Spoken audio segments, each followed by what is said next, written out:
কি অবস্থা মনুরা গাইজরা, মনে কষ্ট লই হারা যাইবনি।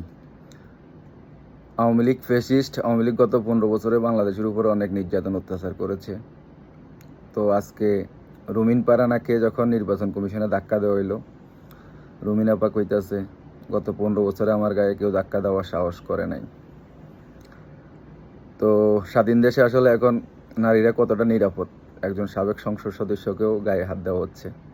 সবচেয়ে অবাক করা বিষয় হলো, জামাতের শীর্ষ সবচেয়ে উগ্র যে নেতা আব্দুল হান্নান মাসুদ, সে গতকালকে একটা বক্তব্য দিল তার নির্বাচনী এলাকায়। গত 15 বছরে আওয়ামী লীগ তাদেরকে এত নির্যাতন করে না, গত 1 বছরে যত নির্যাতন তার এলাকায় সে হয়েছে।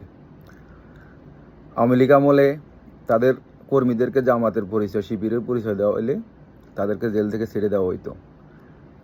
তার এলাকায় নাকি জামাত শিবির পাইলেই বিএনপি মারতেছে, এরকম একটা অভিযোগ।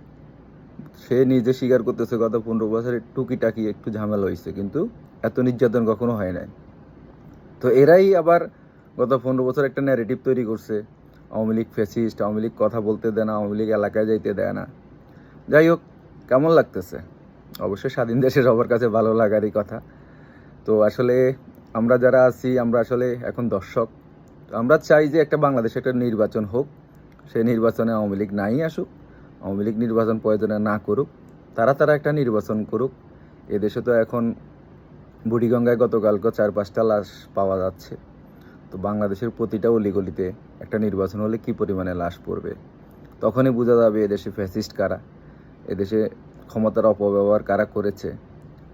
সব দলই টুকিটাকি অপব্যবহার করে, কিন্তু গত 1 বছরে বাংলাদেশের যে হাল, তো এখন তারাই বলতেছে, রুমিন আপা বলতেছে গত 15 বছর আমার গায়ে হাত দেয় নাই। আব্দুল হান্নান মাসুদ এই জঙ্গি নেতা, এই এত উগ্র, এই আওয়ামী লীগের বিরুদ্ধে কথা বলতে মনে হয় যে সব কিছু একদম কোরআনের আয়াতের মতো করে বলে, এত সুন্দর করে গোছায় মিথ্যা বলতে পারে। এই লোক গতকালকে নিজের এলাকায় মাইর খাইয়া বলতেছে এত নির্যাতন তো গত 17 বছর হই নাই। তো বুঝো, সমস্যা নাই, আল্লাহ সবাইকে বোঝার তৌফিক দিবে, একটু আগে পরে আর কি, সমস্যা নাই। জয় বাংলা, জয় বঙ্গবন্ধু।